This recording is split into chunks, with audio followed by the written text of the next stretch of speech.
Hey everyone! For today's ConferZoom tip and trick, we're going to cover how to use ConferZoom in Canvas without using the ConferZoom LTI. So that is the ConferZoom item that is in the left course menu. So we're going to still use ConferZoom inside of Canvas by creating a meeting outside of Canvas and putting that join URL inside of your Canvas course. So this will bypass any issues that might be happening with the ConferZoom LTI while that team does some investigation to figure out why there's been some bugs recently. So let's go ahead and jump in by going to conferzoom.org. So here we are at conferzoom.org. We're going to sign in and we're going to use whatever sign in we created when we first registered for this account. Mine's automatically saved, so I'm going to sign in. And now we're going to click on Meetings in the left menu, and we're going to schedule a new meeting. You see I have a couple here, but we're going to schedule a brand new one. Now this can be your Zoom meeting that you use in one of your classes or all of your classes. It's totally up to you. So I'm just going to call it, let's call it English 1A lecture. And we're going to make this a recurring meeting because we would like to use this link that we create multiple times.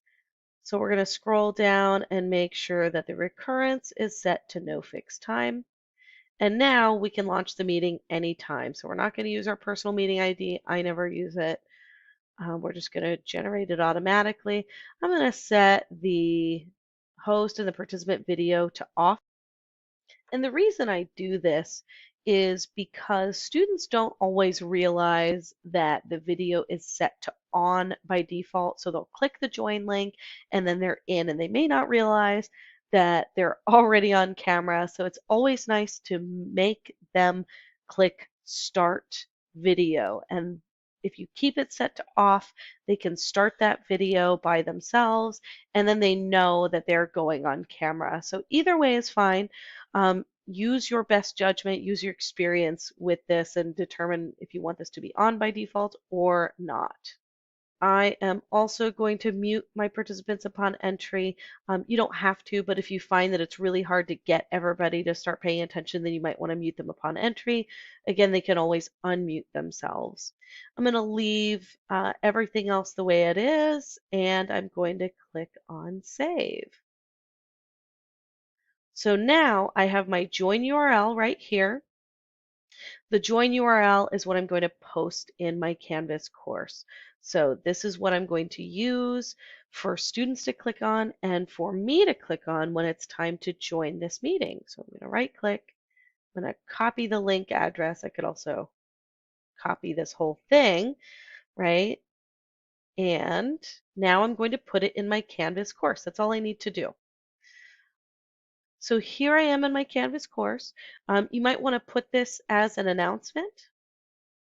That's a really easy way to do this. So I'm going to hit plus announcement.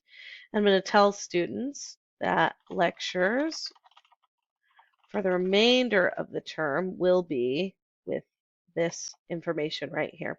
So I'd probably want to type some context here telling students, hey, we're no longer going to meet by clicking on ConferZoom in the menu. We're going to meet by clicking on this join URL. So let me go ahead and pause this. And this is the kind of text that we might want to use. Again, whatever you want to use is fine. Use your best judgment. Just make sure that they get that join URL somewhere. Now I'm going to hit save and my announcement will be pushed out of my course. And the other thing you're going to want to do is make sure you update this link wherever else you communicate this to your students. So if students are going to modules, and let's say they're going, like right here, we've got week 1. Let's say they're going into this lesson to get to the lecture. If you're using the template, you'll see something like this. And you'll want to update this. So right now it directs them to click on ConferZoom in the left and then click join to join the session. So if you are no longer going to use this tool, right, if you're just going to use this link, then you'll want to say that in this space. So this is how I've modified it. I've just left the beginning of the text. So the lecture for this week will be delivered in ConferZoom at the same time, and days of the week is listed in the syllabus.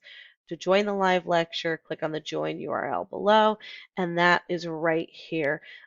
You can hyperlink this if you want, so you could hyperlink the words join URL. I would not, because this is really important information, and if the link breaks or something, you really want them to see this entire link, even though it's not particularly pretty.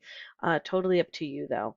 So put this join URL wherever, make sure you hit save, and now students will know that this is where they're going to join you for your lectures. And again, they can see that in the announcements, which should email them by default. But you have one more step here so that we don't confuse students. So if you've been using this ConferZoom LTI, we want to disable it again. So we're going to go into our course settings, and we're going to click on the navigation tab, and we are going to disable the ConferZoom LTI, hit save.